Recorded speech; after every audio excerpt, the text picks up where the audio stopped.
Bem, boa noite a todos e a todas que acolheram o nosso convite para estar aqui essa noite em mais um programa do Café Filosófico, nesse espaço carinhoso, simpático. Que bom que vocês vieram. Meus amigos, eu não preciso dizer, porque está estampado em todos os jornais, que a crise ecológica que nós vivemos hoje, ou a chamada crise ambiental, é de grande magnitude. Isso já não é novidade desde os anos 70. Mas o que é novidade é que nós nos tornamos um planeta urbano em 2009. A previsão é que nós nos tornaríamos um planeta urbano em 2015. E nós nos tornamos em 2009. O que significa que a maior parte da população do planeta hoje vive em centros urbanos, em cidades. Então, qualquer que seja a resposta que nós vamos dar à nossa crise ecológica, ambiental ou civilizacional, nós vamos dar através, principalmente, das populações urbanas e dos estilos de vida nas cidades. Além disso, vocês sabem que, a partir dos anos 80, quando o mundo deixou de estar dividido entre mundo capitalista e mundo socialista, com a queda do Muro de Berlim, grande parte da população se incorporou nos modos, não só nos modos de produção chamado capitalista, mas principalmente no consumo capitalista. E grandes partes, à medida em que o desenvolvimento foi se tornando global, grande parte também da população da China, da Ásia e da África. O significado disso é que a pressão sobre os recursos naturais, sobre a energia, que já era imensa, ela se multiplicou. Então, os desafios que nós enfrentamos hoje são de grande magnitude. No entanto, apesar de o quadro assim, ser dessa forma, eu quero dizer a vocês que nós não vamos passar para vocês, principalmente a véspera de Copenhague, onde há uma grande discussão, se nós vamos realmente se nós, enquanto humanidade, eu digo, né? Se nós seremos capazes ou não de dar respostas ao desafio que nós temos pela frente, eu não quero trazer para vocês aqui nem um cenário sombrio e nem uma palavra de desesperança, muito pelo contrário. O tema que foi proposto para esse módulo é a sustentabilidade aqui e agora, ao nosso alcance, o que nós podemos fazer e qual é a nossa parte.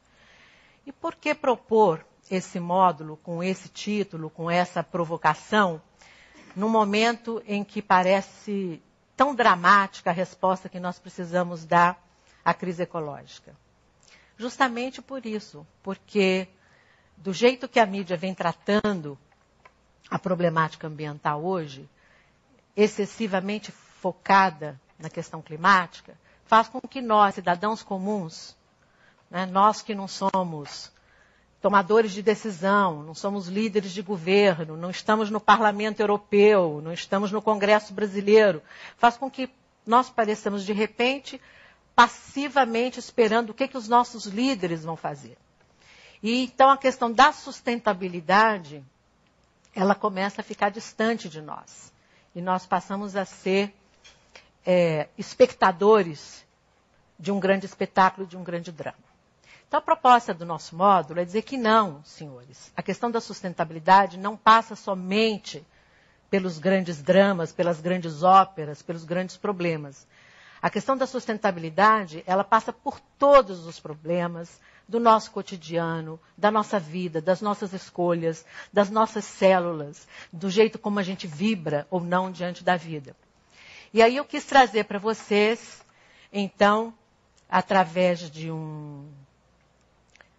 uma provocação de como pensar a sustentabilidade, trazendo o tema mais perto de nós, através de algumas chaves de leitura. Na primeira palestra, nós procuramos chamar a atenção sobre uma revolução que já ocorre, portanto, não está lá no futuro, não está no século 22, mas já chegou. Uma revolução que ocorre hoje no campo da alimentação, da saúde, das nossas escolhas pessoais. E eu dei um exemplo muito simples, se uma pessoa tivesse, por exemplo, fosse vegetariana ou quisesse consumir alimentos orgânicos 5, 6 anos atrás, ela não só pagaria caríssimo por isso, como ela deveria estar associada a alguma cooperativa, algum grupo, fazer uma feira ecológica. E hoje os grandes supermercados, você pode ir ao Carrefour, ao Walmart e outras bandeiras de grandes supermercados, você vai ver que já tem a comida orgânica ali disponível, né? Quando você ouvia falar em meditação, yoga, né, uns anos atrás, era uma coisa de pouca gente. E hoje você vê que existe um leque enorme de terapias alternativas que combatem o estresse diário a que nós estamos submetidos ou que nos leva a praticar um tipo de vida saudável que está praticamente ao alcance de todos. Então é a capoeira, é o tai chi chuan, é a corrida, é a maromba. Existem um leque imenso de opções para você levar uma vida saudável. Então eu procurei trazer na primeira palestra um olhar mais treinado para identificar o que de positivo já está acontecendo na mudança de vida do cotidiano e como é que nós podemos nos conectar a essas forças positivas de mudança. A segunda palestra, nós trouxemos uma especialista em temas da infância e sustentabilidade. Porque muitas vezes nós, adultos, que estamos nessa geração e somos nós mesmos responsáveis por dar respostas às questões dramáticas que nos são colocadas hoje, muitas vezes nós pensamos, que planeta nós vamos legar para nossas crianças? Mas a verdade é que nós devemos fazer a pergunta, que crianças nós estamos legando para o nosso planeta? Porque se nós não alterarmos alguns hábitos, atitudes e comportamentos desde a infância, provavelmente nós teremos uma dificuldade muito grande de gerir os novos desafios que o mundo hoje apresenta para todos nós. Então, a ideia era de como sustentar uma ética de sustentabilidade desde a infância, e nós trouxemos aqui uma palestrante muito interessante que nos falou hoje de como que nós podemos, apesar da vida que a gente leva e do fato de delegarmos hoje grande parte do tempo da educação às escolas, às creches, ou muitas vezes as empregadas e babás que nos ajudam no dia a dia, mas mesmo assim como a gente conseguir sustentar os valores que nos interessam nessa educação. A terceira palestra, que foi na semana passada, nós convidamos um especialista na ética corporativa, Ricardo Guimarães. O Ricardo, ele tem um trabalho muito interessante de agregar valores éticos às marcas de grandes empresas. E, ao mesmo tempo, mostrar que essa construção, ela não pode ser uma construção manipulativa, que ela tem que realmente traduzir valores e que as empresas têm que, através dos seus produtos, bens e serviços, corresponder à confiança dos consumidores. E aí a pergunta provocativa para ele era se era possível dizermos não ao consumo predatório, entendendo por consumo predatório aquele consumo de bens e serviços, sejam eles tangíveis ou simbólicos, que afetam a nossa saúde positiva ou negativamente. Então, se afeta negativamente é predatório a nossa saúde, ou aquele que afeta o meio ambiente de uma forma negativa, não que o Ricardo até fez uma defesa dos seus argumentos muito interessante, dizendo que ao respirarmos já estamos afetando o meio ambiente. Então não é que o consumo não vá afetar o meio ambiente, mas como a gente pode minimizar os impactos sobre o meio ambiente, principalmente sobre aquilo que a gente chama dos recursos não renováveis, né? A energia fóssil e também a mineração e a energia, né? Enfim, uma série de padrões de consumo que nós devemos rever para poder minimizar os impactos sobre o meio ambiente. A palestra de hoje, que fecha esse olhar que eu quis trazer para nós, que é de pensarmos a sustentabilidade ao nosso alcance, significando isso que nós podemos fazer escolhas. Então, escolhas, agora seguindo organizadamente a proposta do módulo, né? Escolhas, primeiro, identificando já o que está disponível em termos de bens, serviços, para que nós possamos nos conectarmos com a mudança e não com as coisas do atraso, com as coisas que nós devemos deixar para trás. Depois, como nós podemos nos voltarmos para as nossas crianças, para ver que tipo de valores, de atitudes nós estamos passando para as nossas crianças. Depois, sobre o nosso consumo, como nós, cidadãos, podemos exercer o nosso poder de escolha diariamente, se nós vamos levar o produto A, se nós vamos levar o produto B, se nós vamos comprar o carro, né, flex, ou que é mais, que gasta menos energia, ou que pode ser usado com etanol, ou se nós vamos compartilhar um carro, ou se nós vamos fazer uma cooperativa, se nós vamos usar o nosso tempo de lazer num hotel que tem responsabilidades sociais e ambientais, ou se nós vamos escolher uma pousada que não está nem aí para o meio ambiente. E, enfim, todos esses leques de escolhas que nos são apresentadas e com as quais diariamente nós lidamos, mas que muitas vezes a gente liga o piloto automático e a gente não faz a pergunta que a gente poderia fazer e que às vezes é muito simples de ser respondida. Não é que nós devemos fazer grandes sacrifícios. Eu acredito que nós faremos grandes sacrifícios coletivos. Mas na nossa vida cotidiana e individualmente, nós já temos como fazer determinadas escolhas que eu acredito que vão na linha da aposta de um futuro sustentável, mas muitas vezes a gente está no piloto automático e a gente não faz. Então, voltando agora à palestra de hoje, uma pessoa que eu quero apresentar para vocês, uma pessoa muito especial, que é a Deise Maria Paula. A Deise, ela, há muito tempo atrás, ela tomou uma decisão, não de ser proprietária, mas de ser jardineira. Entrando ou praticando uma ética que o Leonardo Boff chama da ética do cuidar. Porque muitas vezes nós pensamos que nós somos donos das coisas. Mas é só a gente sair desse lugar por um segundo e nos colocarmos no outro da nossa humanidade para nós sabermos que nós somos todos transitórios aqui. Se há uma certeza que nós temos desde que nós nascemos é que a gente vai morrer um dia. E, portanto, o tempo de muitas coisas ele vai para além da vida humana. Né? Quando você está viajando de carro e você olha uma montanha, você pode ter absoluta certeza que se não houver uma mineração ali, aquela montanha viverá séculos, você não viverá séculos. Né?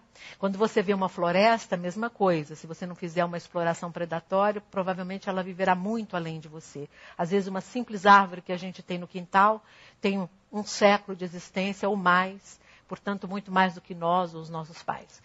Então, a Deise, ela entendeu claramente que a ética do cuidar é uma ética em que você é proprietário, sim. Mas você não cuida como se você fosse dono. Você cuida como se fosse jardineiro.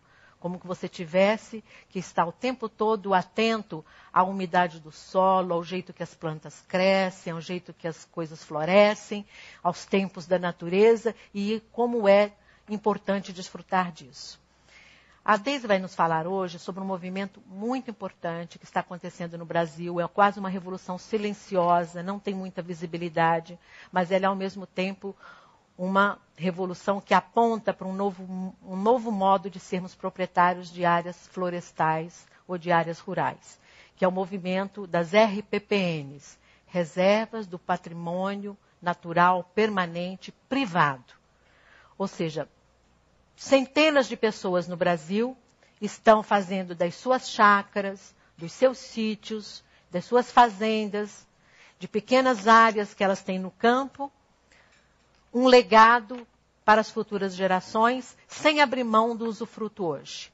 Então, eu quero trazer para vocês uma pessoa que vai falar com muito carinho, com muito carisma para vocês, da ética do cuidar. Deise Maria Paula.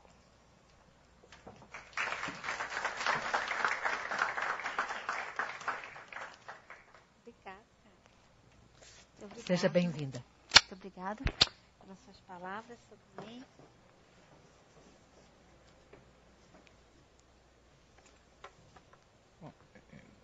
Duas palavras sobre a palestrante de hoje.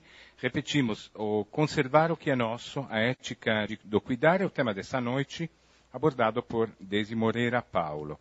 Desi Moreira Paulo é diretora executiva da APN, que é Associação do Patrimônio Natural do Rio de Janeiro, coordenadora de vários projetos para a criação do RPPN, que é justamente Reserva Particular do Patrimônio Natural no estado do Rio de Janeiro, e é participante do grupo de criação e legislação do ICMS Verde, no estado do Rio de Janeiro, parceira do INEA, que é o Instituto Estadual do Ambiente do Rio de Janeiro, no programa de criação do RPPN estadual, desenvolvendo o programa de mobilização de proprietários rurais para a criação da Reserva Legal e RPPN, apoiada pela Federação de Agricultura do Estado do Rio de Janeiro, incentivando e orientando prefeituras municipais para a criação da legislação municipal de RPPN, que, repetimos, é a Reserva Particular do Patrimônio Natural. Então, com vocês, a palestrante de hoje. Muito obrigada. Vamos lá. Bom, muito boa noite a todos. Eu gostaria de agradecer essa introdução sobre a minha pessoa e falar para vocês que é com bastante satisfação que eu faço esse trabalho. Eu faço esse trabalho desde que eu comprei a minha terra, em 1984, e é um trabalho voluntário. Então, ele é feito com muito coração, porque não existe dinheiro envolvido nesse trabalho que eu faço há 25 anos. Né? Então, o nosso tema hoje, que é Conservando o que é Nosso, eu vou contar um pouquinho da minha história, que é a história de uma pessoa que um dia passou e olhou para uma estrada e viu um morro e falou, puxa vida, eu queria tanto ter um morro desse para eu cuidar. Né? O tempo passou e hoje eu tenho alguns morros que eu transformei de pasto em floresta e de floresta transformei em reserva. E nessa reserva eu venho introduzindo espécies nativas da Mata Atlântica, no Rio de Janeiro, tentando recuperar um pouco da qualidade de vida do meu município e transformar e tocar o coração das pessoas para que os meus vizinhos e meus amigos façam o mesmo. Então, esse trabalho começou quando eu comprei minha propriedade em 1984. Essa propriedade fica no Rio de Janeiro, no município de Silva Jardim. E lá é um dos grandes municípios do estado, em que ele tem, por uma característica, uma grande quantidade de floresta no seu território, porque nós temos uma topografia bastante difícil, bastante alta, e isso inviabilizou, muitas vezes, o uso extensivo daquela área de floresta. Mas, à medida que o tempo passou, as fronteiras da pecuária foram crescendo. E eu fiquei muito desesperada porque eu queria demais que a minha área não fosse tocada pela pecuária. Nem que o meu vizinho também fizesse isso. Mas um dia ele extrapolou um pouco mais, ele ultrapassou a fronteira. E eu procurei saber como eu podia fazer para proteger aquele segmento de floresta que eu tinha naquela propriedade. E aí eu encontrei, em 1994, no IBAMA, esse instrumento, Reserva Particular do Patrimônio Natural. Pouca gente sabia o que era isso. Reserva Particular do Patrimônio Natural é um instrumento jovem de preservação ambiental. Ele foi criado pelo IBAMA em 1990. E em 1994, muito pouca coisa existia no país em termos de conhecimento dessa modalidade de preservação. Até porque esse modelo é único no Brasil, é único no mundo em que proprietários da sociedade civil são detentores de uma área de unidade de conservação em caráter de proteção integral e elas são declaradas em grau de perpetuidade. Vários países têm a sua reserva privada, mas elas têm um tempo específico. E no Brasil, esse modelo é perpétuo. Isso quer dizer, tudo aquilo que eu fizer na minha propriedade, eu sei que ninguém mais vai desfazer, porque eu gravei de livre vontade que aquela área tem que permanecer intocada. E isso fez com que, de fato, eu me transformasse na jardineira da minha propriedade. Porque tudo que eu faço ali, eu sei que vai gerar um fruto e esse fruto vai permanecer. A gente, no princípio foi difícil, porque as pessoas não entendiam muito bem essa linguagem, né, de como alguém quer preservar alguma coisa indefinidamente. Mas à medida que o tempo veio passando, essa dificuldade veio se mostrando e os exemplos continuaram a ser cada vez mais agressivos, né? A natureza dando resposta cada vez mais dura com a população.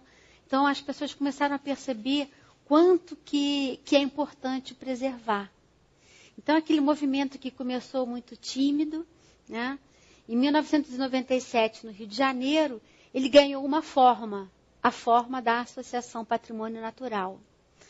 Nessa época, o Rio de Janeiro tinha 12 proprietários de reservas particulares. Esses 12 proprietários se reuniram para saber como fazer alguma coisa que nós pudéssemos levar para outras pessoas, para que outras pessoas também tentassem preservar.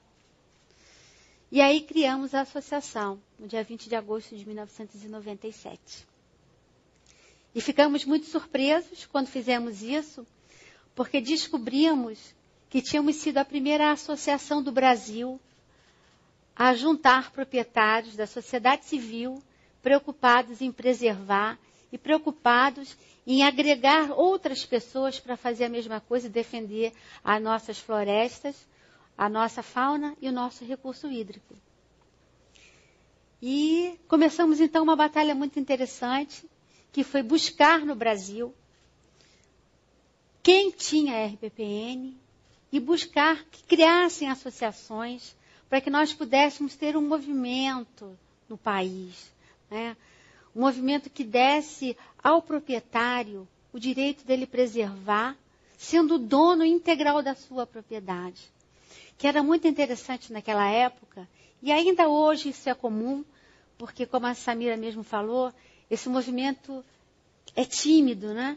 Ele não tem uma divulgação maciça, embora hoje ele já tenha uma importância bastante grande no país, mas ele é um movimento de amigo para amigo, né? De vizinho para vizinho, de alguém que um dia eu tenho que fazer mais, eu tenho que falar para as pessoas, porque a gente não pode ver o morro inteiro vindo abaixo, soterrando casas, pela falta de cuidado com a natureza. Então a gente viu que ainda tem muitas pessoas que não conhecem bem esse instrumento. Então ele ainda é tímido. Mas nós conseguimos movimentar o Brasil. Então fizemos associação no Rio Grande do Sul, Paraná, São Paulo, Minas Gerais. Hoje temos 16 associações no Brasil. E com essas 16 associações, juntamente com o IBAMA, nós conseguimos criar uma Confederação Nacional de Proprietários de Reserva Particular do Patrimônio Natural. A princípio, a gente fala assim, mas qual a importância de se ter uma confederação para falar sobre reserva particular? O que isso pode ser importante para mim, para você, né, para as pessoas? Isso tem tanta importância quanto eu estar hoje aqui falando e poder estar respirando e conversando e olhando para novos amigos, que são vocês hoje, né? Porque cada vez que a gente fala para um grupo de pessoas sobre esse assunto, todas essas pessoas se tornam nossos amigos, né? Porque a gente sempre fala de coração para coração. E nós conseguimos mobilizar o Brasil. Em 97, nós éramos 12 no estado do Rio de Janeiro. Nós éramos 60, 80 pessoas no Brasil. E hoje, em 2009, nós estamos atingindo a marca de 1.000 proprietários no Brasil. 900 mil hectares preservados com essas pessoas que passaram anonimamente, né? E hoje estão fazendo uma história, a história da preservação particular no país. A preservação, como a gente viu, ela assustou muito. Porque o próprio governo não sabia muito como falar para a sociedade civil que tinha esse instrumento. Porque se nem ele mesmo, com o efetivo que ele tinha, conseguia mobilizar e dar conta da preservação de nível federal, estadual, como criar um segmento que ele não podia cuidar? E aí nós entramos com a nossa sabedoria popular, né? Quem cuida melhor da preservação hoje, da unidade de conservação privada, somos nós. Quem tem o melhor modelo de preservação e de cuidado com a área protegida, somos nós, a sociedade civil. Sabe por quê? Porque cada pequena propriedade tem pelo menos um administrador, um empregado. Então ele vê se alguém invadiu, ele vê se está pegando fogo, né? Porque o universo dele está sob a guarda dele. Então ele tem como atuar rapidamente naquilo. Quando você tem um organismo estadual ou federal, ele tem muitos 1000 hectares para tomar conta, 1 a 2 pessoas, ele não consegue estar presente. Nós não. Nós temos dezenas de hectares. Nós conseguimos estar próximo. Então, durante todo esse tempo, durante esses quase 20 anos que nós estamos nesse movimento privado, em nenhuma pequena RPPN, nenhuma área protegida, houve nenhum grande sinistro, porque os proprietários estão sempre atentos. Então, nós estamos fazendo uma preservação que é garantida para pesquisa, para estudo, para a fauna, para a flora e principalmente para a manutenção do recurso hídrico. Tudo que nós fazemos hoje, garantidamente, quando nós formos embora, vai continuar. E isso é o melhor legado que eu estou deixando, né, para as gerações futuras. Então, eu sei que hoje todos nós que somos quase 1000 proprietários hoje, temos delegado para o nosso país a consciência da preservação, a consciência da nossa importância como um cidadão. As pessoas ficavam muito preocupadas porque os pequenos proprietários de uma pequena propriedade falam assim, eu não sei cuidar da minha propriedade porque eu não tenho nenhuma formação, eu não sou um biólogo, eu não sou um engenheiro florestal.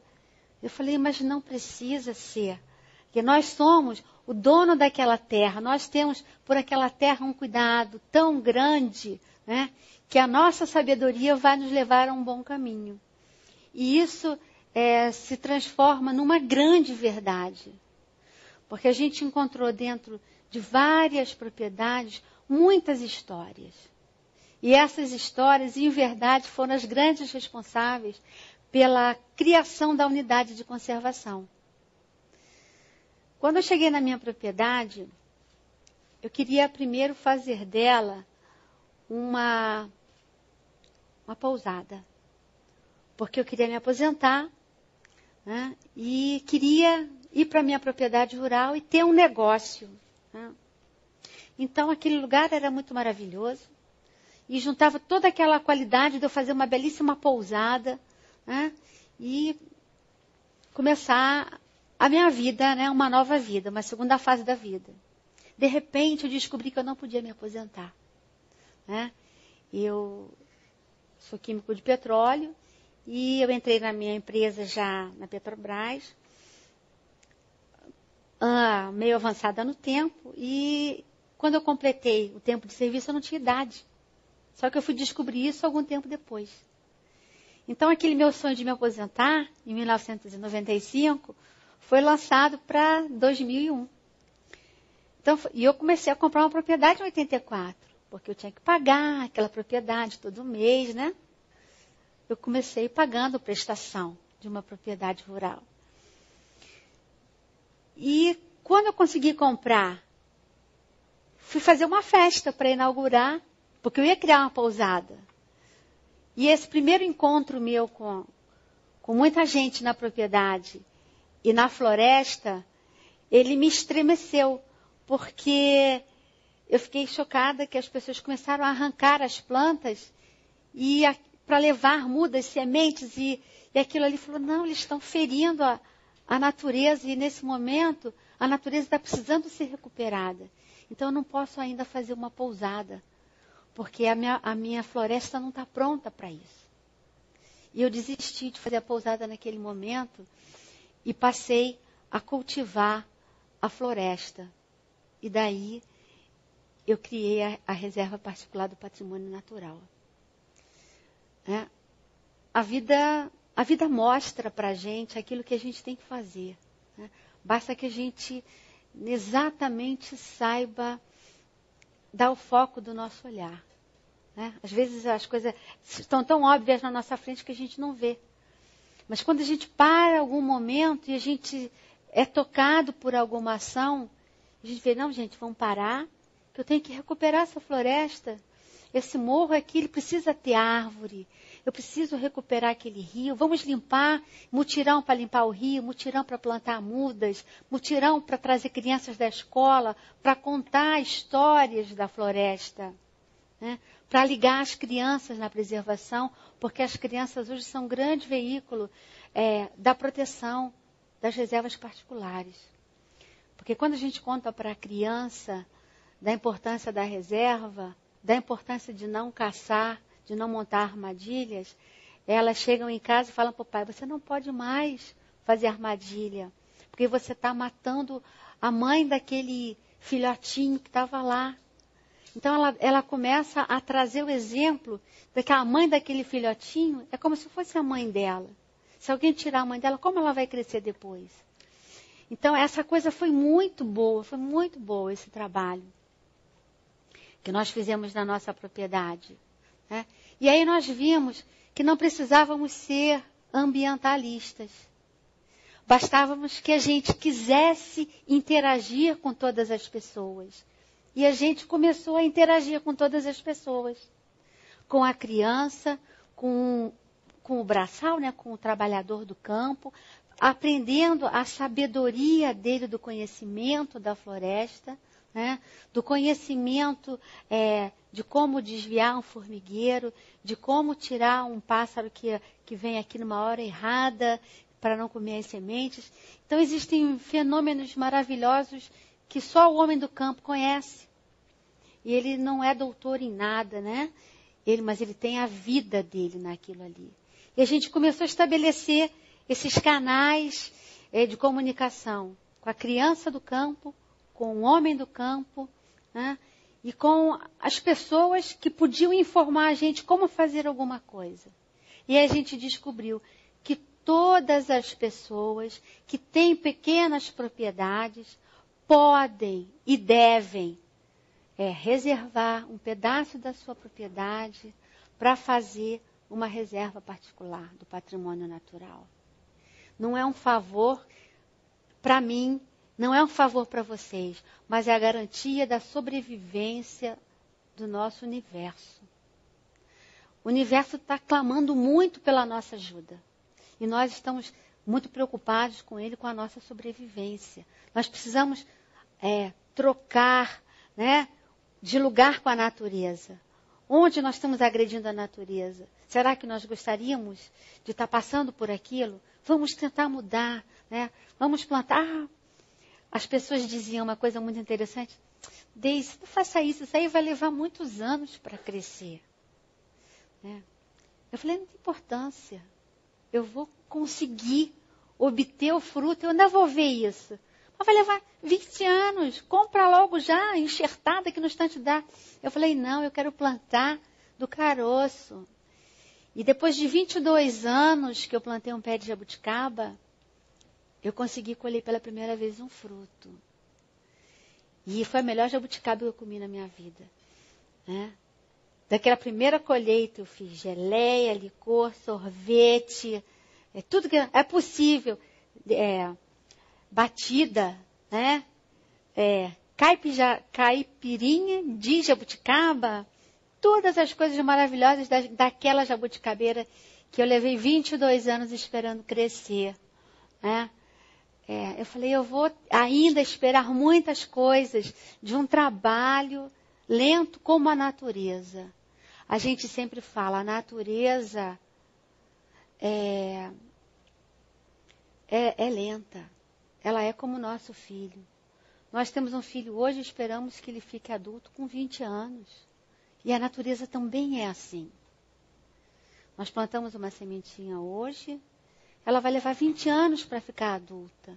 Então, nós temos que acompanhar o desenvolvimento dela. E não há coisa melhor, né, na vida da gente, do nosso trabalho, do dia a dia, do que chegar na nossa propriedade e lá olhar aquela semente que nós plantamos, 1º ano, 5º ano, 10º ano, e chegar lá e falar, hoje, dona Deise, vamos de balde. Por quê? Porque a sua jabuticabeira está dando fruto. Caramba, foi assim um negócio indescritível, aquela sensação. Então eu abracei minha jabuticabeira e agradeci a ela, porque ela me presenteou com os frutos dela. Né? De todo um trabalho, de todo um cuidado, de deixar uma torneira gotejando naquela árvore, né? Dia e noite, porque eu plantei ela num lugar que não era propício, mas mesmo assim, ela retribuiu todo um trabalho que eu dei para ela. Né? Ela me deu o fruto, depois de 22 anos. Assim como o meu filho, que agora é um rapaz, né? Me deu fruto porque ele se tornou um adulto consciente e responsável. Então, a vida é trocar. Né? Então, eu troquei tudo aquilo que eu aprendi na cidade e levei para o campo. E tudo aquilo que eu aprendi no campo, eu levo para outras pessoas. E fazendo isso, levando para outras pessoas, a gente começou a gerar dentro da Associação Patrimônio Natural um movimento no estado do Rio de Janeiro de sensibilização do nosso município, porque nós criamos a associação com um propósito. O Rio de Janeiro tem 92 municípios. Dá licença. O nosso objetivo é que pelo menos uma RPPN seja criada em cada município do estado. Porque a hora que você consegue plantar uma RPPN no município, ela se desdobra e outras surgirão. Então, essa é parte do nosso estatuto. Distribuir RPPNs pelo estado do Rio de Janeiro. Porque nós estamos com isso distribuindo a consciência da preservação em cada município. Então, nós pusemos mochila nas costas e começamos a visitar as prefeituras, os secretários de meio ambiente, falando sobre a preservação, sobre a importância de se criar esse movimento, sobre que isso um dia poderia ser uma moeda econômica, né? Porque a gente não tinha ainda um cenário, mas nós tínhamos a esperança. Né? Então a gente diz a esperança não move montanhas, então ela move mesmo. Porque quando nós começamos isso, não tínhamos esperança nenhuma de nenhuma moeda de troca. Mas a gente achava que íamos chegar lá na frente criando alguma outra coisa. O tempo passou, nesses últimos 10 anos. E aí no Rio de Janeiro nós conseguimos, junto do Estado, criar no Estado do Rio de Janeiro a RPPN estadual. Porque a gente, com todo esse movimento no Estado, só tínhamos a figura da RPPN federal, né? Que era um trabalho complicado, lento, porque nós estávamos no Rio de Janeiro, todo o poder decisório em Brasília, acompanhar os processos era muito difícil, né? O processo se perdia. Então a gente conseguiu fazer isso no estado do Rio de Janeiro. Uma iniciativa da nossa associação, fomos ao gabinete, entregamos ao secretário do Meio Ambiente na época, que hoje é o ministro, Carlos Mink, né? E ele falou, não, nós vamos fazer isso no estado do Rio de Janeiro. E nós criamos a legislação de RPPN no estado do Rio de Janeiro. E aí abriu-se uma facilidade maior. Então, aquilo que durante Os últimos 15 anos, nós conseguimos construir 58 RPPNs. No último ano, nós conseguimos criar 18. Então, a gente fez um grande avanço. Esse ano, nós já estamos construindo 35. E tudo porque nós acreditávamos que nós um dia iríamos conseguir. E nós fomos andando, batendo numa porta, batendo noutra, porque era tão importante falar para o poder público o quanto era importante a sociedade civil, o quanto a sociedade civil é dona da Mata Atlântica, né? Dessa pobre Mata Atlântica que hoje só tem 7%, né? Que desses 7%, eu não sei se é do conhecimento de vocês, 90% está na nossa mão, na mão do proprietário particular. Então, se alguém tem que fazer algum movimento para preservar a Mata Atlântica, esse alguém somos nós. Nós não podemos esperar sempre que o governo crie unidades de conservação, porque isso é um instrumento complicado, oneroso e, em algumas situações, muito triste para nós, né? Porque quando ele vê uma área bem preservada, talvez ela possa ser sua. E o Senhor tem uma relação de amor com aquela terra que é alguma coisa impagável. Então não é uma desapropriação que vai fazer você feliz. Mas, se você criar naquela sua floresta uma RPPN, você está cumprindo o papel de preservar a Mata Atlântica e você está preservando ali a sua história. A gente tem alguns exemplos, né, muito interessantes de preservação na mão do proprietário particular, que até às vezes eu gosto de contar, né, não só exemplos meus, mas dos nossos amigos, da relação pessoal com a relação da floresta.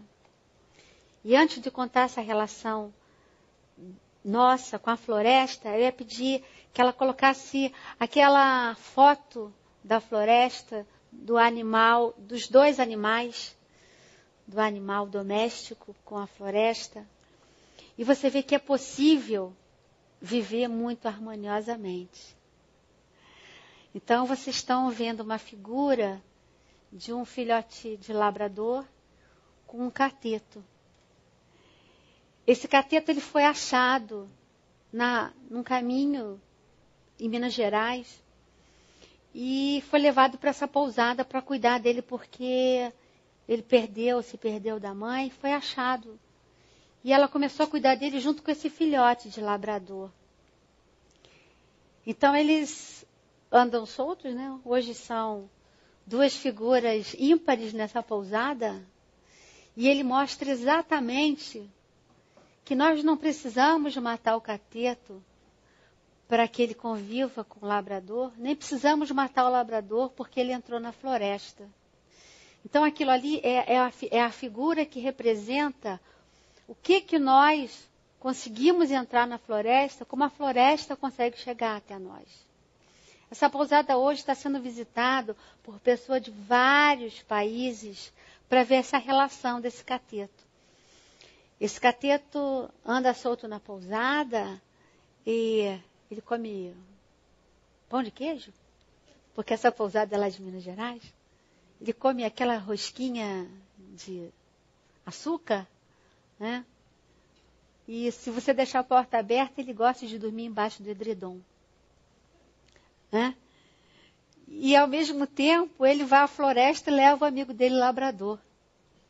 Então eu digo assim, isso é para dizer que nós podemos viver dentro da floresta. Para dizer que lá no município em que eu tenho a minha reserva, tinha uma senhora, ela era brasileira, e o marido dela era estrangeiro, e o pai dela plantou uma determinada árvore. Aquela árvore já tinha 40 anos na propriedade. E ela falou, essa árvore é o meu pai. Todas as vezes que eu abraço essa árvore, eu sinto como se ela circulasse pelo meu corpo. E ela me dá forças para eu continuar preservando. E é como se meu pai estivesse me abraçando. E nessa árvore, ela tinha vários água para beija-flor. E já lá 2 beija-flores que tinham um nome específico. Então, ela colocava um suporte com uma florzinha, chamavam beija-flor. Fulano. Aí ele vinha, bebia água com ela. Fulano. E cada um ia no seu, exatamente no seu. E tomavam aquela água, ela conversava com eles. Eles falavam alguma coisa para ela que a gente ainda não conseguiu decifrar. Evidentemente que é uma linguagem que a gente ainda não dominou. Mas eles passavam aquela mensagem para ela e ela abraçava aquela árvore e falava assim, meu pai, eu estou fazendo tudo aquilo que você pediu para mim. Continuo, eu preservo isso aqui. E o portão dessa propriedade, quando nós fomos fazer a vistoria dela, era tão estreito que o nosso carro não passou. E tivemos que deixar o carro longe e vir andando, né? E aí falou, a gente tem outra entrada, né? Porque a gente não conseguiu passar. Ela falou, não. Essa porteira é para passar exatamente o carro do meu marido, com os espelhos rebatidos, porque nós sabemos como entramos aqui para não fazer barulho. Porque nós não queremos atrapalhar os animais que vivem aqui na nossa casa. A nossa casa é toda cercada para o nosso cachorro não passar para a floresta. E o nosso carro entra aqui quase que emburrado para não fazer barulho. Então ninguém entra aqui. Porque meu pai não queria que ninguém entrasse. Ali foram pesquisados novas espécies de borboletas, né? Foram feitos trabalhos na área de fauna. E ela falou, era isso que meu pai queria. Então, ela conseguiu se relacionar com a floresta de uma maneira maravilhosa. Isso foi no Rio de Janeiro. E nós temos um amigo que tem uma RPPN na Bahia, se chama Mãe da Mata. E ele tem 3 filhos. Então, um dia, ele tem uma árvore muito bonita, que ele não sabia que ele tinha aquela árvore, até o dia que as crianças da comunidade pediram a ele se podiam visitar a Mãe da Mata. E aí, as crianças levaram ele numa árvore que tem aproximadamente 700 anos. E a partir daquele dia, os 3 filhos dele periodicamente visitavam a árvore. Um dia ele chegou nessa árvore e viu o menor filho dele sentado, conversando com a árvore. Uma linguagem que ele não sabia. E depois ele veio descobrir que o filho dele conversava com a árvore em Tupi-Guarani. E ele tinha um assovio especial que ele chamava os macacos. Então ele assoviava e os macacos sentavam com ele. E isso foi, essa cultura desse filho dele foi extensiva. O filho dele hoje é um rapaz. E os 3 filhos dele estão, um na Inglaterra, outro nos Estados Unidos, não sei aonde. E todas as vezes que esses 3 filhos dele têm grandes dificuldades, eles se ligam e se reúnem na Mãe da Mata, mentalmente. Vamos para a Mãe da Mata que nós temos que resolver nossos problemas. E eles vão para a Mãe da Mata, receber aquela energia da floresta que eles cuidaram e que eles prometeram, abraçados na Mãe da Mata, os 3 filhos dele, que o dia que meu pai for embora, você, floresta, nunca vai ser mexida, porque nós não vamos deixar. Então ele ficou tão emocionado com aquilo, que ele passou a fazer um trabalho de educação ambiental com a comunidade ao redor. E a Mãe da Mata passou a ser o nome da propriedade dele, por causa daquilo. Então eu digo assim, nós conseguimos obter respostas da floresta, se nós soubermos conversar com ela. E o meio da gente cultivar a floresta, o meio de nós cultivarmos a fauna é com essa relação íntima. E como é que nós fazemos isso? Preservando. E como é que nós preservamos, né, para que isso dure 700 anos?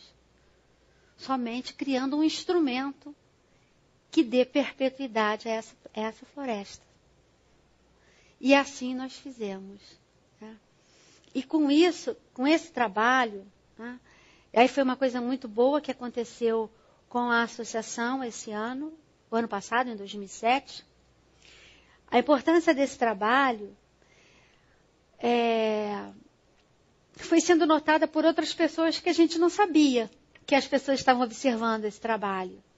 A gente estava fazendo uma reunião na Federação de Agricultura, onde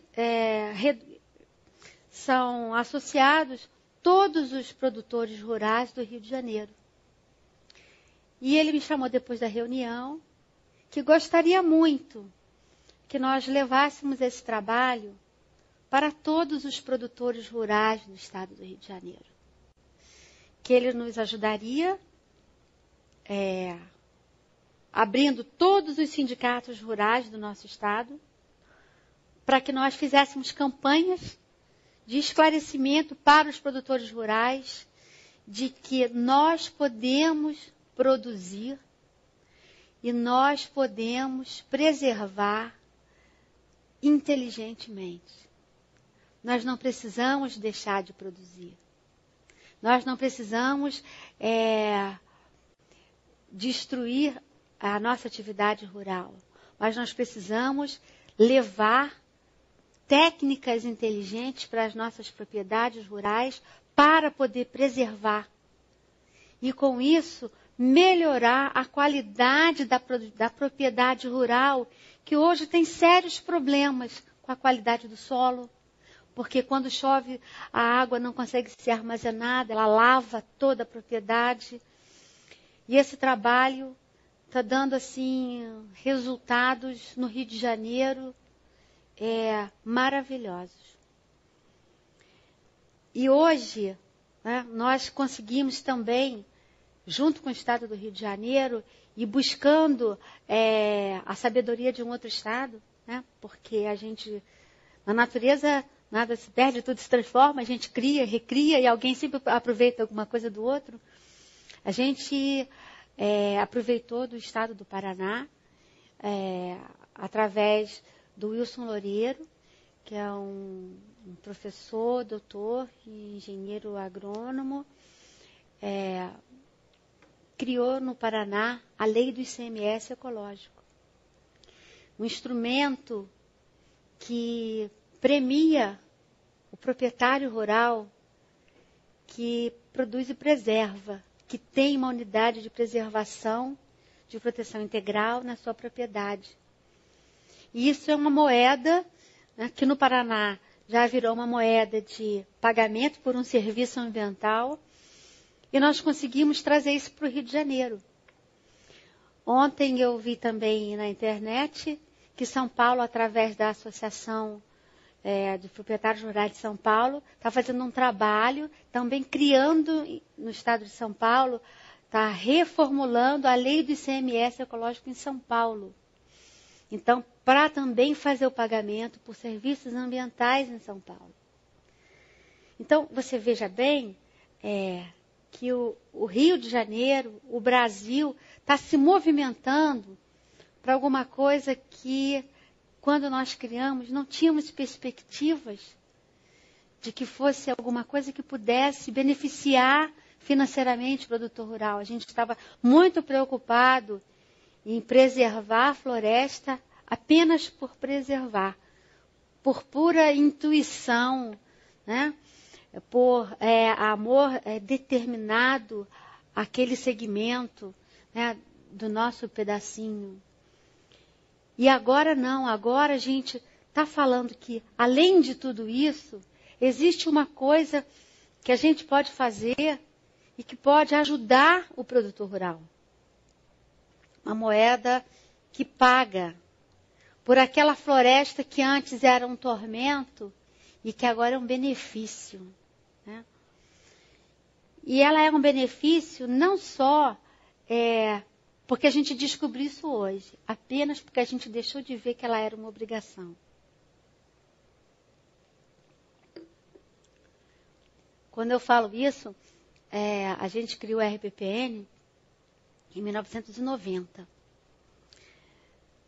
Desse tempo todo para cá, o Rio de Janeiro criou 58 unidades de conservação. O Brasil criou 500 unidades de conservação, RPPNs.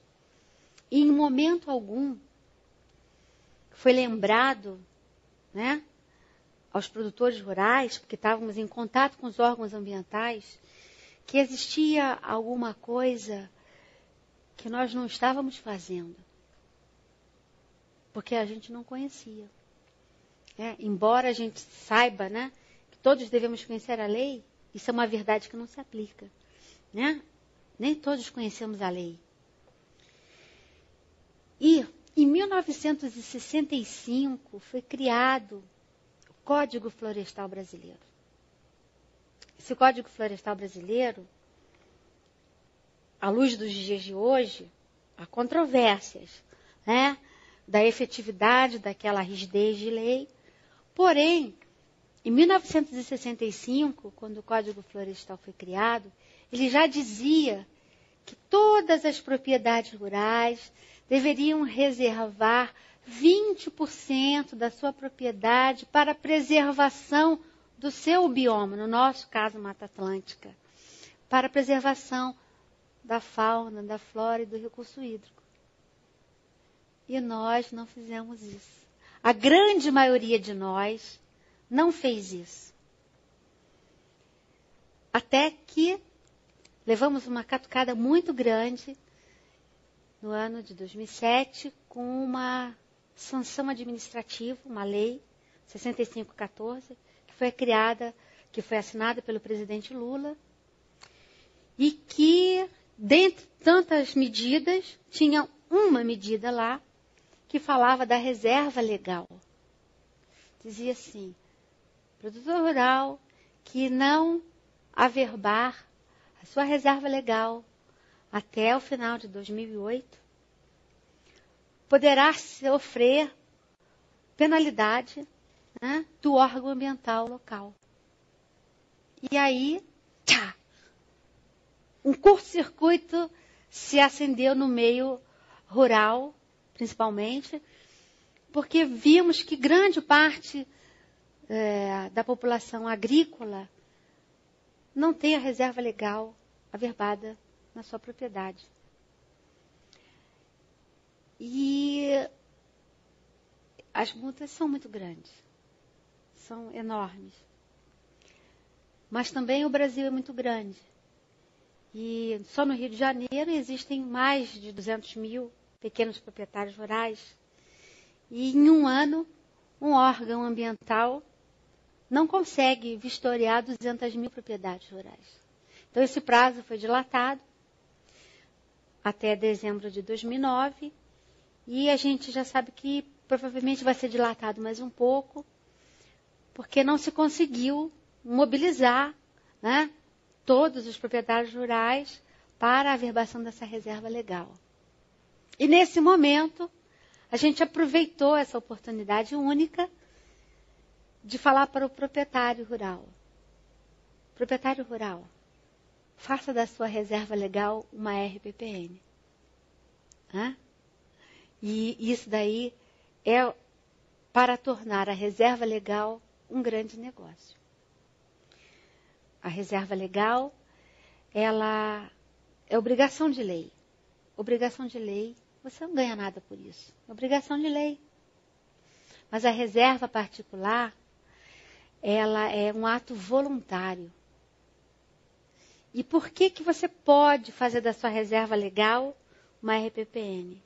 Porque a reserva legal, ela não tem caráter perpétuo. E parte dela você pode ainda fazer um manejo sustentável. A reserva legal, a RPPN não. Você vai conservar em caráter perpétuo aquele segmento de floresta. Mas nós estamos nos capacitando as nossas propriedades a poderem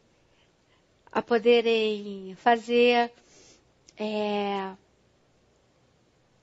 reservas e recebermos um recurso financeiro daqui a alguns anos. Tem uma luz mágica dizendo que eu tenho que colocar perguntas no ar, né? E com isso, gente, eu queria dizer para vocês, a gente conseguiu, hoje, né, no Brasil, no Rio de Janeiro principalmente, existe uma coisa muito interessante acontecendo. Não é mais o êxodo rural. Os pequenos e médios proprietários estão indo morar nas propriedades rurais.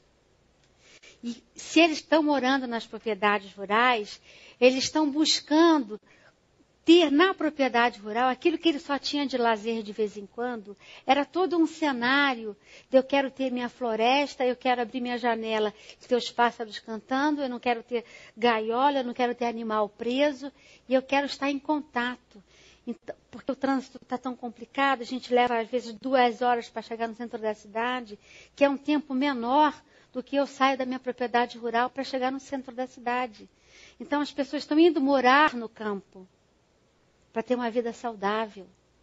Então a gente está aproveitando essa coisa toda e mostrando o quanto que é bom você cuidar bem da propriedade, o quanto que é bom você interagir com a natureza, o quanto que é bom você levar a criança do seu município, né? O quanto que é bom você interagir com o pequeno produtor e você formar um novo universo e uma nova cultura. Vamos salvar o nosso município. A gente conseguiu, né, com esse trabalho, tornar um município anônimo, que era Silva Jardim, no município do Brasil, de maior número de RPPNs do Brasil. Por causa desse trabalho. E foram feitos trabalhos para o mundo inteiro. A gente fez um trabalho para a National Geographic, passou em 194 países, contando a história desse pequeno município, em que as pessoas estão preservando pequenas áreas da sua propriedade e mudando um cenário, né? Eu acho que, não sei se eu consegui falar tudo que eu escrevi, né, mas eu acho que sim, né? E estou aberta para todas as perguntas do pessoal presente no auditório e dos nossos amigos da internet, né? E agora o tempo é para vocês, eu acho. Muito obrigada.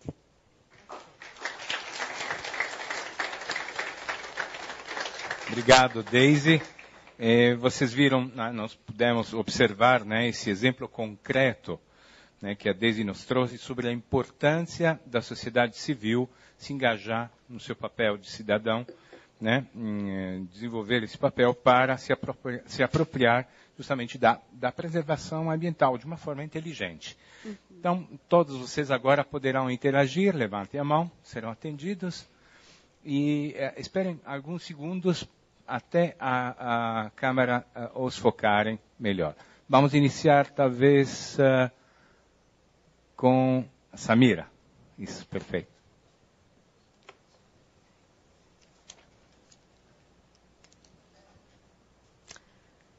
Daisy, mais uma vez foi um grande prazer ouvi-la, ouvir a sua história.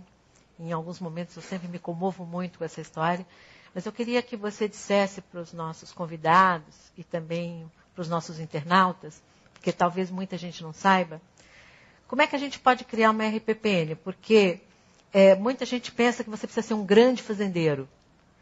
E a gente sabe que um pequeno pedacinho pode ser... Você pode aproveitar uma grande parte da sua propriedade e deixar um pequeno pedacinho. Diga que pequeno pedacinho é esse que a gente pode... Quais são os tamanhos das RPPNs? E a outra coisa é o que os donos de RPPNs estão fazendo? O que eles fazem com as suas propriedades, além dessa coisa fantástica, que é ter uma relação íntima com a natureza? Mas o que eles estão fazendo nas suas RPPNs? Porque eu conheço várias maravilhosas e eu queria que você contasse para os nossos convidados e internautas o que está sendo feito e como é que nós, que não temos um pedacinho de terra, podemos aproveitar das que existem. Tá. Posso responder? Tá. Criar uma RPPN hoje exige uma série de documentos legais, né? Até porque Está existindo um grande movimento da regularização fundiária e para você criar uma RPPN hoje, você tem que ter um mapeamento da sua propriedade já referenciado. Uma vez feito esse mapeamento, você pode tirar uma pequena parte da sua propriedade. A RPPN não tem tamanho. Você pode ser tanto numa propriedade. Eu só tenho 1 hectare. Posso fazer uma RPPN? Pode. Nós temos no Rio de Janeiro propriedade com 0,6 hectares, quer dizer, 6 mil metros quadrados. Tá? E nós temos RPPN de 100 mil hectares no Mato Grosso. Então, a RPPN não tem tamanho. Criar uma RPPN é simples, né? Porque a documentação da sua propriedade você precisa ter. A RPPN só pode ser feito em propriedades legais. Isso é, que tem um registro de imóvel e que tem esse mapeamento. E feito isso, você tendo mapeamento e tendo a sua documentação legal, identidade, CPF, CCIR, que são documentos que são incorporados efetivamente na sua vida pessoal, faz parte da legalização da propriedade, você tem que ter. E com esses documentos, nós levamos para o Estado ou para o governo federal, para o ICMBio, submetemos à apreciação do órgão, e ele vai fazer uma vistoria na sua área e vai dizer, esta sua propriedade, essa área está pertinente, ela tem um interesse relevante e nós vamos aprovar a sua RPPN. Então, ela pode ser feita em qualquer propriedade, numa pequena chácara, numa grande propriedade, aproveitando a melhor área de preservação. Ela pode também ser feita em alguma área. Eu não tenho uma área muito grande, eu tenho um pouquinho de floresta aqui, tenho esse pedaço aqui, eu não tenho nada de floresta, mas eu queria recuperar. Também podemos fazer numa pequena área que esteja degradada, né?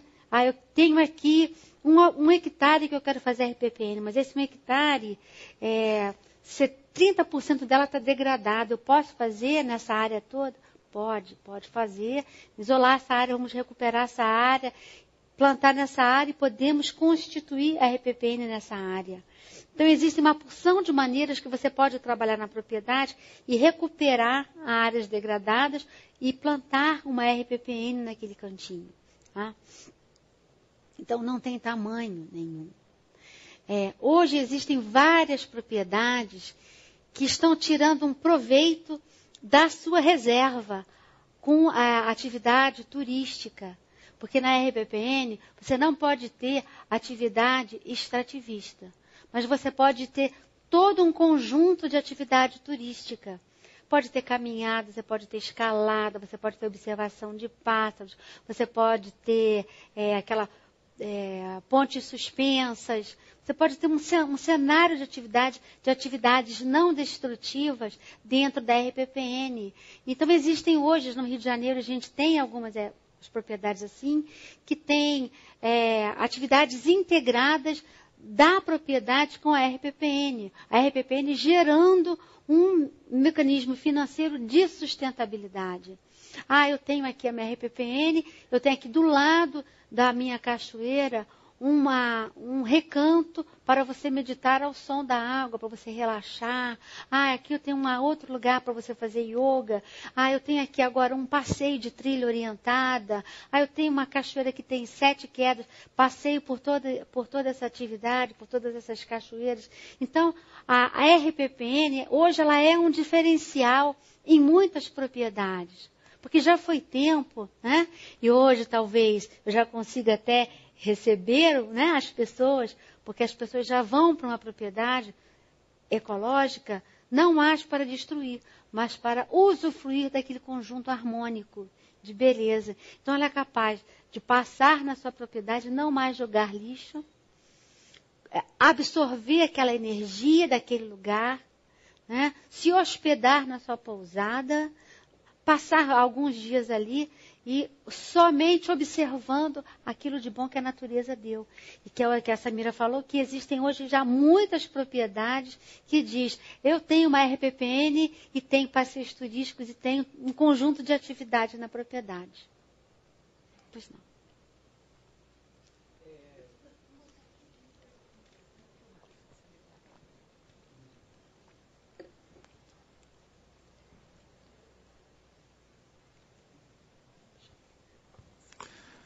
Boa noite, Deise. Eu sou o Felipe, trabalho no site da CPFL Cultura. A gente está transmitindo agora essa palestra ao vivo e várias pessoas estão acompanhando, elas comentam, tem um chat do lado da transmissão. Chegaram algumas perguntas aqui, a gente escolheu a pergunta do Éder, de Campinas.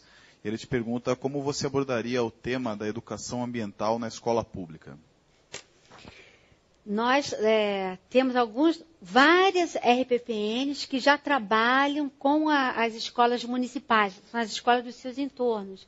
Nós temos Dia da Criança, Dia do Mestre, Dia da Árvore, datas específicas que nós levamos as crianças para dentro da reserva e fazemos um trabalho informativo, né, orientando as crianças. Nós abrimos a propriedade para os colégios, para os professores, né? A minha propriedade eu já abri várias vezes para os professores do colégio e a prefeitura cede um transporte, um ônibus, leva aquele conjunto de crianças para a unidade de conservação e as crianças passam o dia na reserva. Então, nós passamos o dia com os professores, passando o conceito de educação ambiental orientado para a escola, e os proprietários passam com as crianças, passando o conceito dele de preservar, que as crianças têm que ter o cuidado que ela tem que ter com o seu entorno, tá? Como ela pode atuar também defendendo a unidade de conservação. Então, esse trabalho já é um trabalho que é bastante feito no Rio de Janeiro e é bastante feito também nos outros estados, tá? Com as escolas municipais dos seus entornos.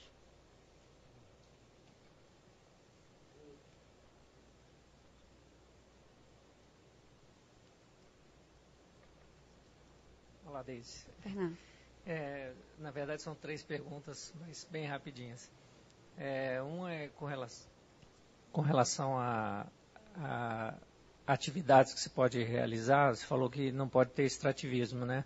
Mas atividades como agrofloresta, é possível implantar nesses sistemas agroflorestais? Não. Tá. Essa primeira pergunta? É a primeira. Vou fazer as 3, uma de cada vez? Uma de cada vez? Não, pode. Tá. A RPPN, o conceito dela é: ali eu só posso plantar árvores nativas da Mata Atlântica.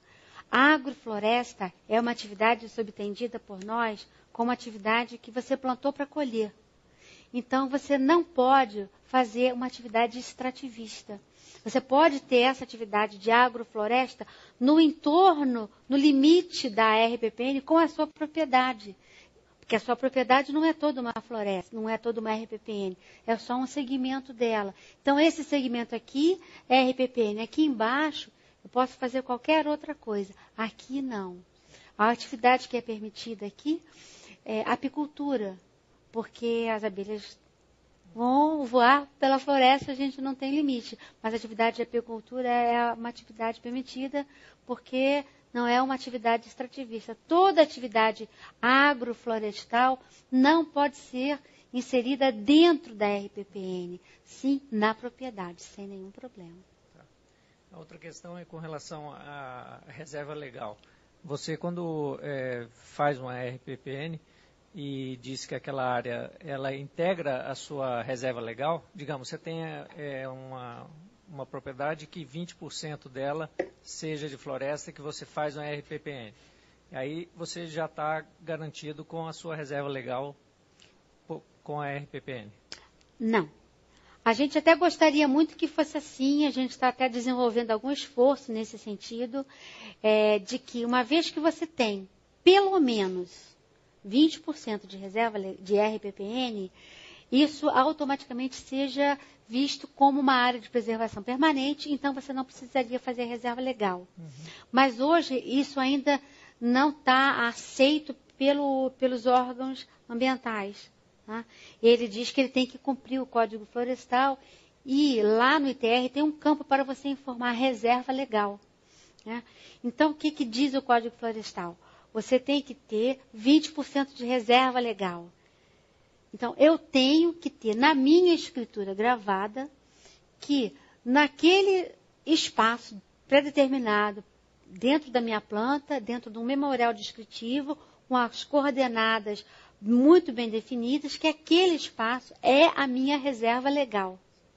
Tá? E ali em cima dela, eu posso criar a RPPN. Por quê? Porque quando eu coloco a RPPN sobre a reserva legal, eu estou dando a essa reserva legal um caráter de proteção maior do que o que ela teria.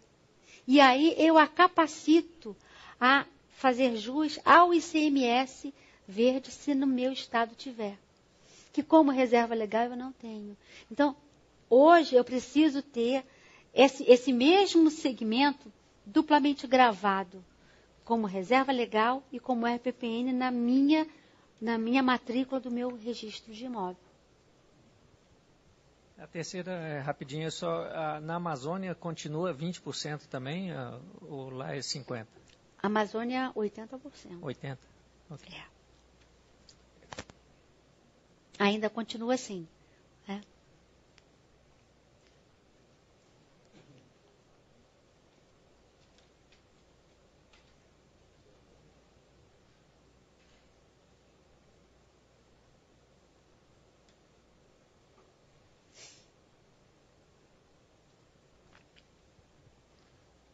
Deise, está me ouvindo? Tá.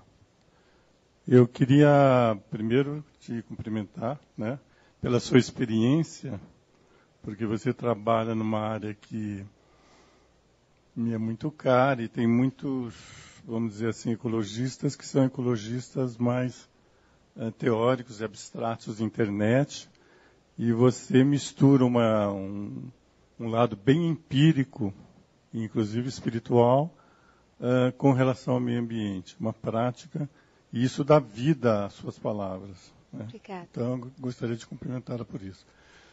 Nesse sentido, eu quero saber da continuidade dessa vida. Eu tenho uma propriedade rural, tenho uma reserva que eu mesmo criei, e eu queria saber o seguinte, não sei se você pode responder. Uma reserva privada do patrimônio natural, ela pode ser, ela é gravada na escritura, ou seja, ela é permanente no sentido de que é irreversível dentro da escritura daquela propriedade, ou os herdeiros podem abolir esse status dessa área?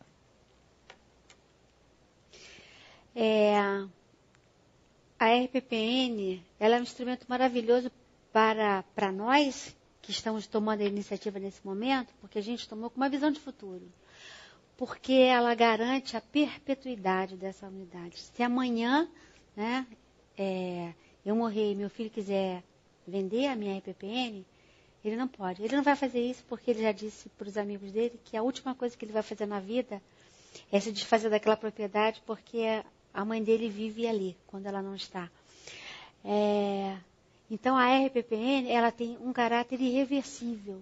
Ela só poderá ser desconstituída se você cometer alguma falta gravíssima, e aí será levado a crime ambiental e poderá ser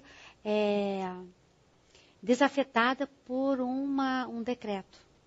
Né? Ou por uma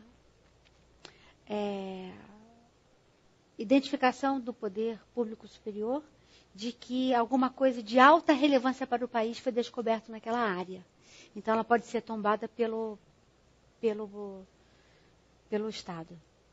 Fora isso, todo o seu esforço de preservação, todo o nosso esforço de manutenção das características da Mata Atlântica serão gravados ad eterno.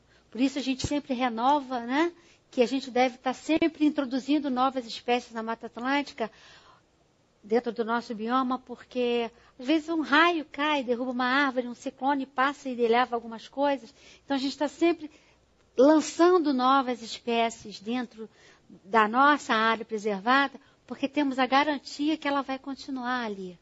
E isso é uma coisa muito interessante do ponto de vista da pesquisa científica, porque muitos pesquisadores estão tendendo a fazer pesquisas nas áreas de preservação privada, porque sabem que essa área, se ele voltar daqui a 10 anos, vai estar lá se ela não for atingida por nenhum fenômeno da natureza.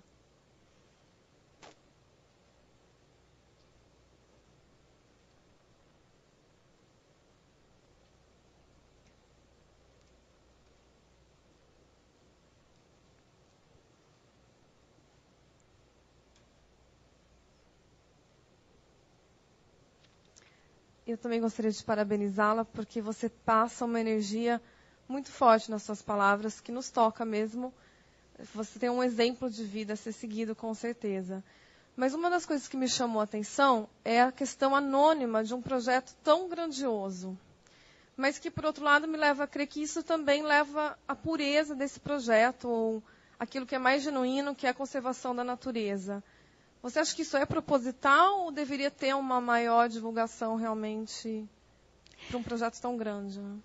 A princípio, quando esse instrumento foi criado no governo federal, ele não foi levado muito a sério, porque se falava a seguinte frase: qual é o proprietário privado que vai ser doido, maluco, de gravar na sua propriedade uma área de preservação? Então, muitas fichas foram apostadas que isso não ia funcionar. E, de repente, né, quando a gente fala de repente, é porque 20 anos para um modelo de implantação de uma unidade, um modelo de preservação é um tempo muito curto. Hoje nós já somos 1000 proprietários. E nós conseguimos mudar a face da importância disso dentro do próprio governo federal. Alguns anos atrás, eu estive no IBAMA, ainda era IBAMA, e não ICMBio, responsável por isso, e nós tivemos uma reunião no IBAMA. Então, tinha um mapa do Brasil, e tinha umas 30 e poucas unidades federais de preservação. E aí eu olhei para o mapa e falei para o presidente do IBAMA na época, falei, esse mapa está incompleto. Ele falou, mas não, está tudo certo. Eu falei, não. Estão faltando as RPPNs. Aí ele falou, porque vocês são muitos, vai ficar muitos pontinhos. Então eu falei, então, por favor, porque nós já éramos 200 e pouco naquela época, né? Eu falei, então, por favor, faça um outro mapa, coloque nessa parede só com as suas RPPNs, porque elas serão mais importantes ao longo do tempo do que as RPPNs federais. Porque quando você tem uma RPPN federal de 3 milhões, mas com 5 funcionários no IBAMA, eu tenho 1000 RPPNs com pelo menos 2.000 pessoas cuidando dessa área de preservação. Então, existe uma diferença muito grande. E você vai saber que essa unidade é muito importante. Então, esse anonimato dessa divulgação desse movimento, ela se deveu a isso. Ela nasceu muito tímida e o governo, as pessoas do governo, não acreditando. Por quê? Porque o governo não tem nenhuma gerência dentro da minha área de preservação. Ele não manda na minha área eu mando eu. Na minha RPPN, eu sou a dona absoluta dela. O governo não pode chegar e falar, você não pode fazer isso. Não, na minha RPPN, quem cuida sou eu. Eu apresento periodicamente, se eu for solicitada, né? Eu quero saber como está a sua RPPN. Eu fotografo, eu mando informações, mas o governo não pode falar assim, vamos fazer uma atividade. Não, não pode. Porque para atravessar aquele portão, ela precisa do meu consentimento. Quero fazer uma visitação, vão filmar. Não, não pode. A RPPN é um instrumento particular. Né? E por isso, agora, com esse advento da reserva legal, com essa manifestação, com esse movimento que nós estamos fazendo no Rio de Janeiro, junto dos sindicatos rurais, que nós estamos levando essa figura, né? Então isso está crescendo muito. Né? A próxima semana, nós vamos criar no Rio de Janeiro, um único proprietário está criando 10 reservas legais e 10 RPPNs no mesmo município. Então ele vai ser um único proprietário com 10 RPPNs e é o primeiro caso, né, que a gente vai ter no Brasil de um único proprietário com 10 RPPNs. tá? No Rio de Janeiro. Então, nós somos pioneiros nessas coisas assim, no que diz respeito aos modelos de preservação privada. Mas a gente está chegando lá no momento que o anonimato está começando a sair, mas é melhor que seja assim. Porque ele está surgindo consolidado. Ele não é um movimento que tende a desaparecer, é um movimento que tende a se firmar. Porque ele é um movimento manso e pacífico.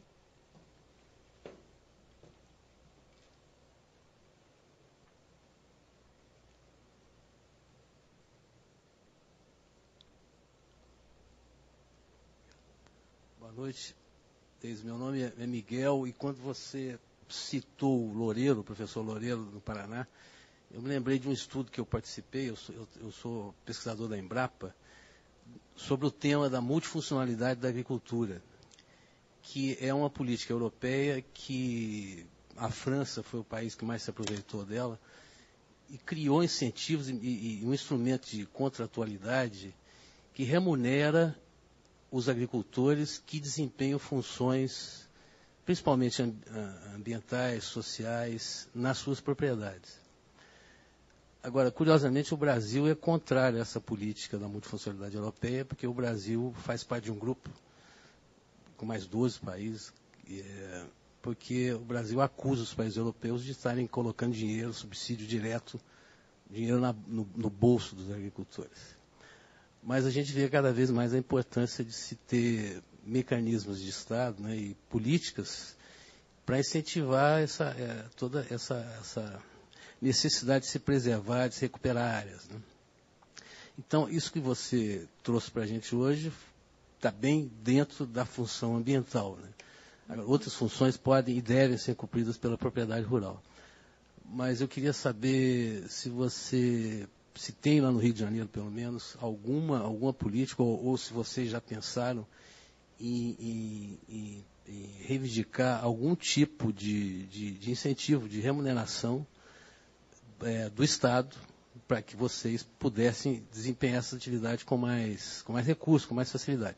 Agora, também teria poderia estar sendo criado aí um problema, porque o dinheiro público estaria sendo, por força de um contrato, vamos dizer, estaria sendo colocado à disposição de vocês, mas como você acabou de dizer, na sua propriedade, na sua área de patrimônio natural, quem manda é você. Mas se você tiver um contrato de dinheiro público, aí poderia estar criando né?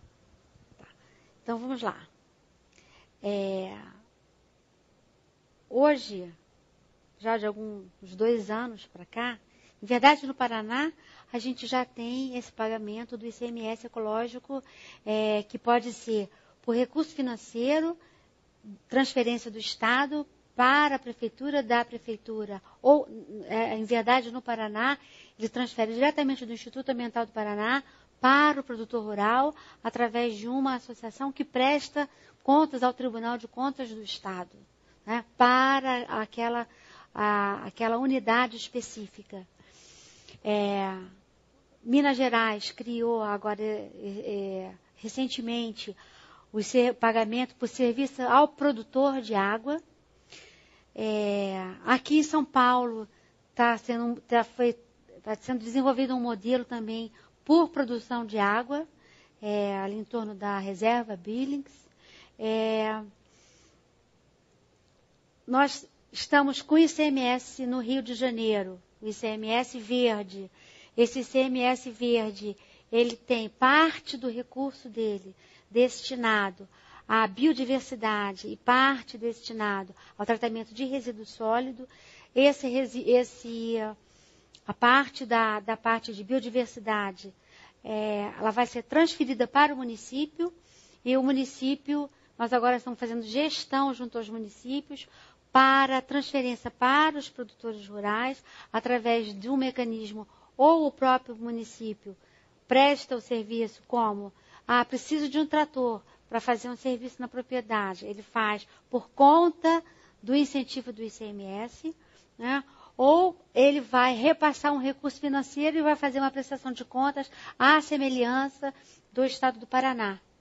Nesse exato momento, isso não pode ser feito no Rio de Janeiro, porque a política é uma coisa meio complicada, né? Então ela gera uns mecanismos para criar mais dificuldades. Então a gente está tentando romper essas barreiras para fazer um repasse à semelhança que existe já em outros estados, tal qual se repassa para a saúde. Porque da saúde você consegue repassar do Estado diretamente para a Secretaria de Saúde.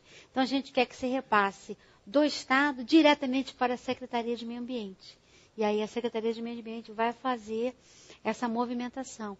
Então vários estados já estão com algum mecanismo de repasse para incentivo dessas unidades de preservação particulares.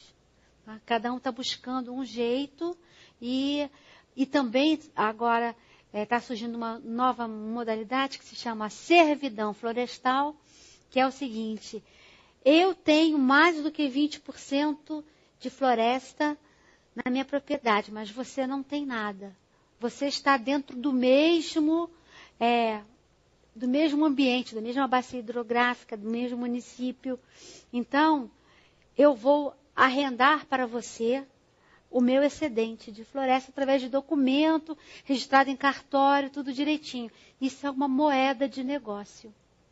Então, eu posso ter uma RPPN de 40% e a minha reserva legal de 20%. Então, eu tenho 20% embaixo da minha RPPN que está sobrando. E eu posso negociar com você. Isso já é uma moeda que já está existindo. Então, alguns mecanismos já estão sendo criados para beneficiar a quem está protegendo as florestas.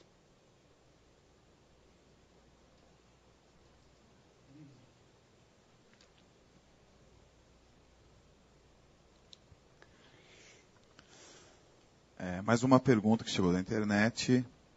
A pergunta é do Carlos Lopes. Ele quer saber por que não vemos nas propagandas governamentais nada sobre a reserva particular.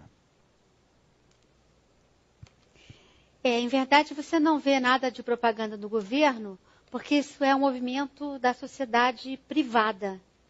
Então, dificilmente o governo chancela um movimento desse. No Rio de Janeiro, a gente fez uma parceria com o INEA e lá a gente está trabalhando junto com o Estado para criar RPPNs. Porque é interesse do Estado. Por que é interesse do Estado? Porque não existe hoje nenhum modelo de preservação florestal mais barato do que a RPPN. Porque sabe quanto ela custa para o Estado? 0. O Estado não paga guarda-parque, o Estado não precisa criar centro de visitante, o Estado não tem que comprar carro, o Estado não precisa cercar, o Estado não precisa fazer nada porque ela é uma unidade particular. Então, o Estado não precisa desapropriar. Então, é muito mais barato para o Estado ele conseguir atingir a sociedade civil, criando unidades de conservação particular, do que criando unidades federais ou estaduais ou municipais. Né? O governo federal não gostava muito de fazer isso, porque ele se sentiu, num determinado momento, ameaçado pela sociedade privada que estava tendo unidades de preservação de caráter de proteção integral. E ele ficou assustado, porque esse número começou a crescer. Mas depois ele começou a ver que isso era bom também para o Estado, porque gerou uma série de benefícios. Né? Se você não precisa desapropriar, esse dinheiro que o cofre público ia gastar para pagar, ele vai usar em outra coisa. Então ele passou a ver que realmente não é uma ameaça à preservação particular. Por isso que essa coisa agora vem aumentando aceleradamente. Ele deixou de olhar a reserva particular como alguma coisa para tirar dele o controle. E sim que ele pode agora controlar melhor essas áreas gigantescas que ele tem, porque esse número de preservação está crescendo. Então, o número de área preservada no país está crescendo, por conta da sociedade civil que não onera o Estado nem o governo federal. Então, a falta de propaganda é porque isso é um incentivo puramente privado. Deise, passamos para a última pergunta da noite, será Samira, a nossa curadora.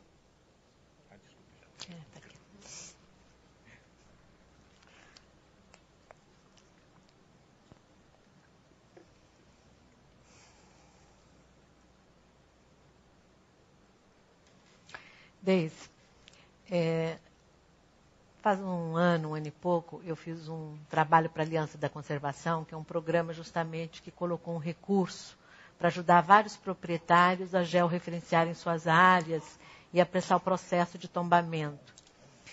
E eu visitei várias RPPNs. E o que me chamou a atenção não foi só o benefício ambiental, mas como as pessoas, os proprietários de RPPN, se reinventaram vidas, carreiras, histórias.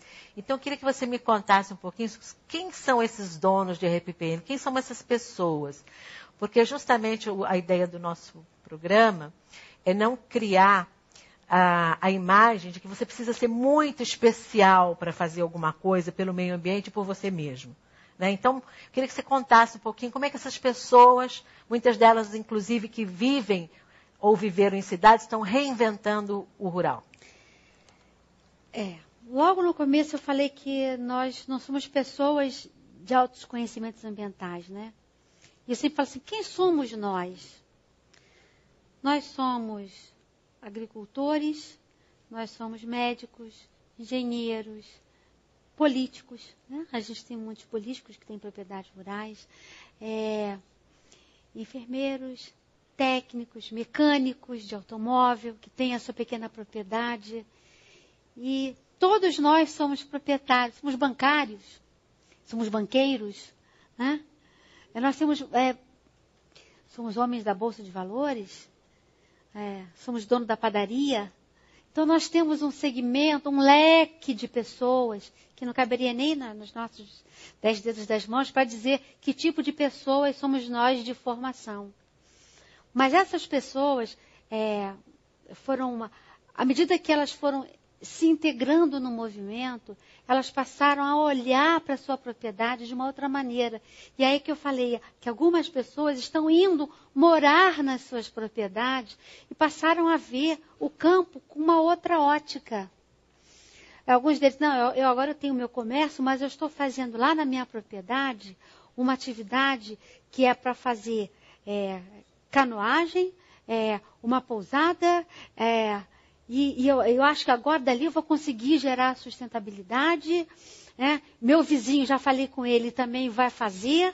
Então, o próprio dono, porque ele agora começou a viver a propriedade dele, ele começou a falar com o vizinho dele que era muito bom que ele fizesse também, porque existem coisas maravilhosas que ele começou a descobrir. Ele não conhece o que é aquilo, né? Mas ele sabe. Olha, eu vi uma flor que eu nunca tinha visto lá, eu fotografei, sabe que flor é essa aqui? Vamos levar para alguém. Então, as pessoas que não têm nenhum conhecimento, vamos buscar a universidade para fazer um trabalho aqui. Então, as pessoas que são simples, que não têm conhecimento de biologia, querem conhecer. Então, passaram a ir para o campo, passaram a dar uma outra ótica para a propriedade.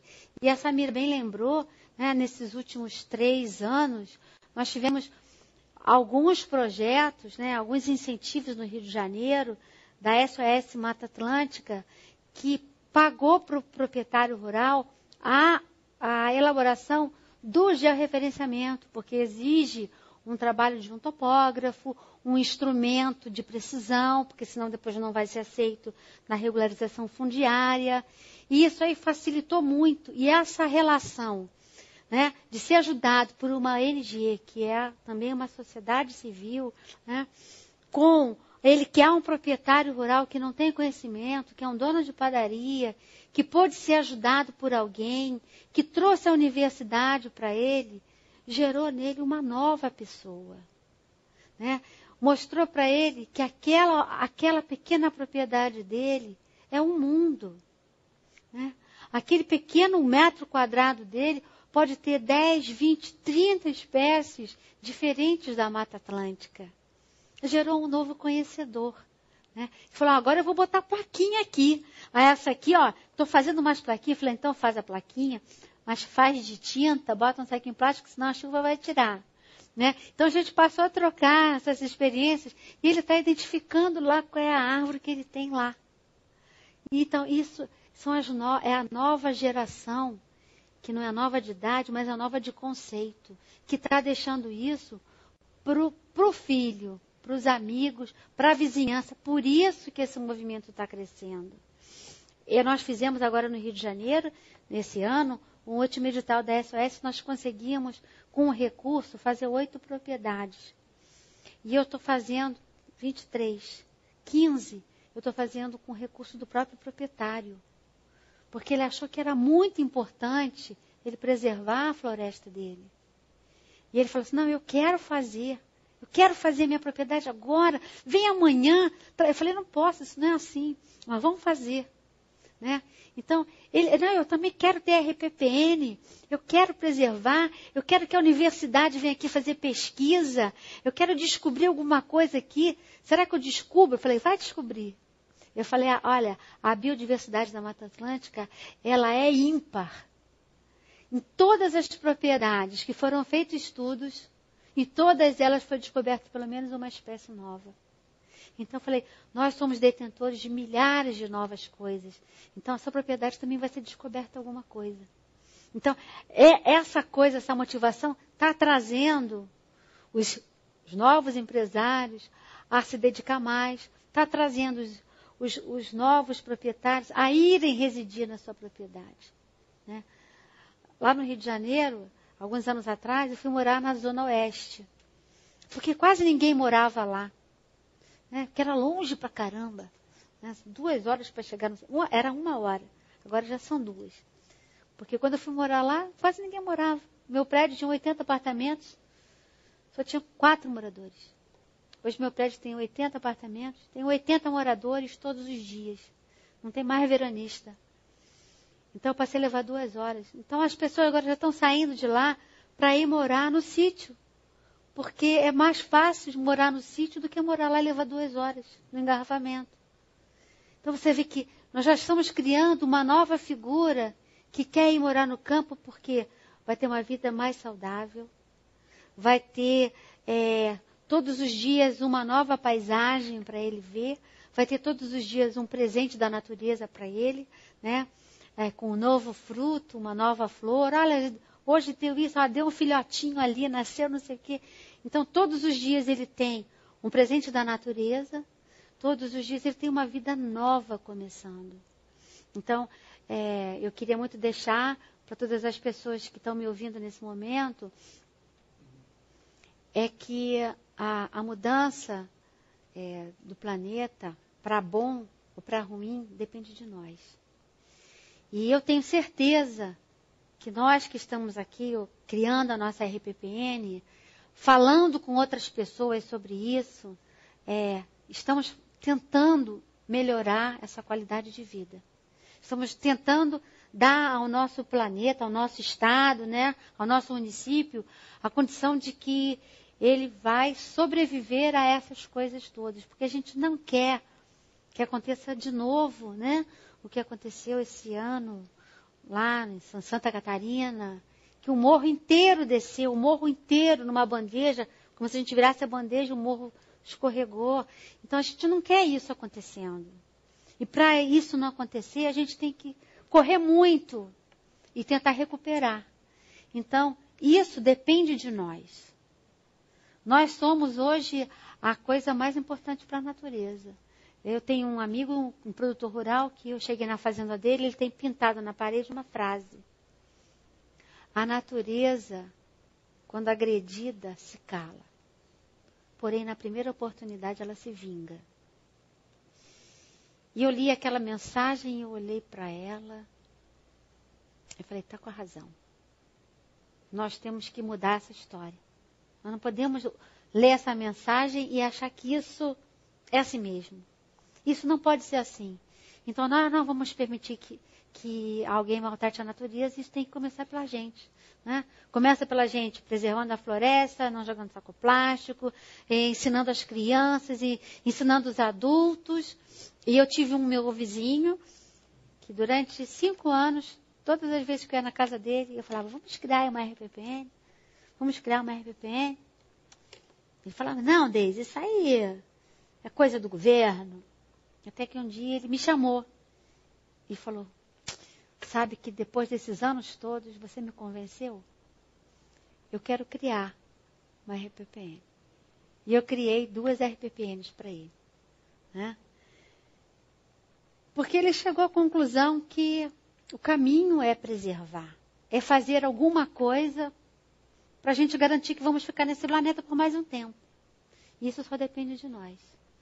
Então eu queria que todas aquelas pessoas que têm uma terra, não importa o tamanho que ela tenha, faça a sua reserva legal para que você seja um proprietário legal. E aproveite a sua legalidade e crie uma RPPN para você ser um proprietário especial. Boa noite.